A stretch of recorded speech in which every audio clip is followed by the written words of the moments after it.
CNN thinks America is a democracy. There's a lot of criticisms of Trump that he is bad for democracy, that he's bad for American democracy. Okay, we are a republic. We're a republic. We are not a democracy. Representative republic. We're not a democracy. I've heard a lot of conspiracy theories. I hear a lot of things out on the road.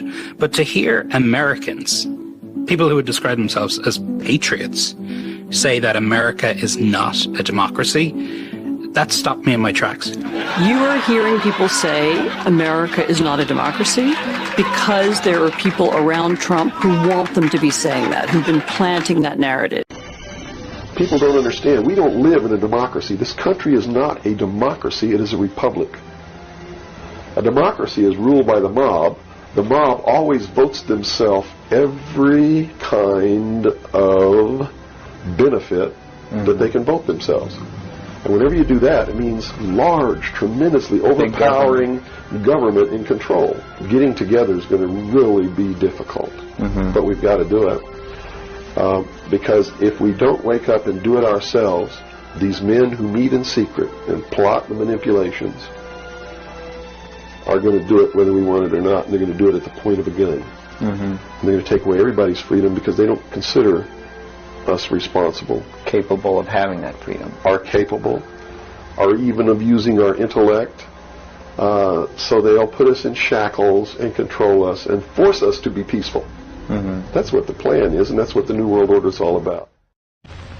A democracy is a political system in which the people periodically, by majority vote at the polls, select their rulers. The rulers then have absolute power to make whatever laws they please by majority vote among themselves. In a constitutional republic, the people also, by majority vote at the polls, select rulers, who make laws by majority vote among themselves. But the rulers cannot make any laws they please because the Constitution severely restricts their lawmaking power.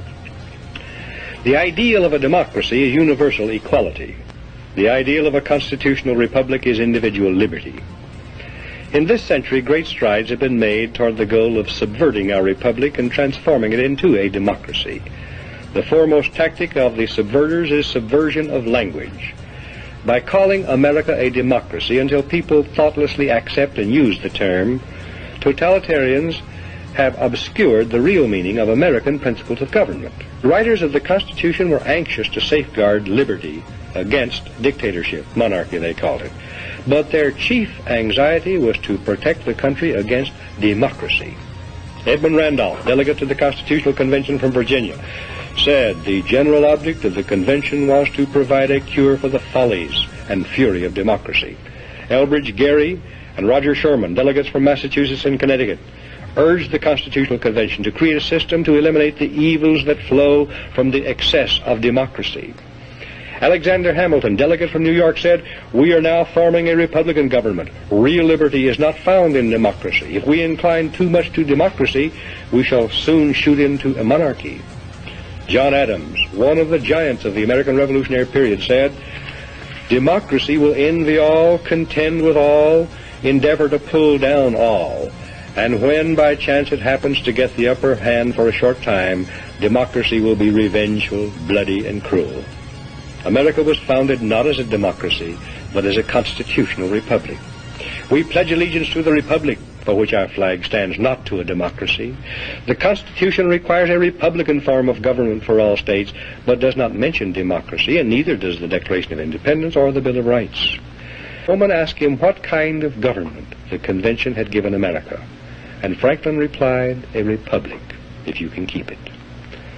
Very old and very wise, Franklin saw through the mists of time to the day when Americans might trade their freedom in a constitutional republic for the promise of government guaranteed equality and security in a democracy. And beyond that, to the day when democracy inevitably degenerates into dictatorship, guaranteeing nothing but poverty and serfdom for the people it robs and rules.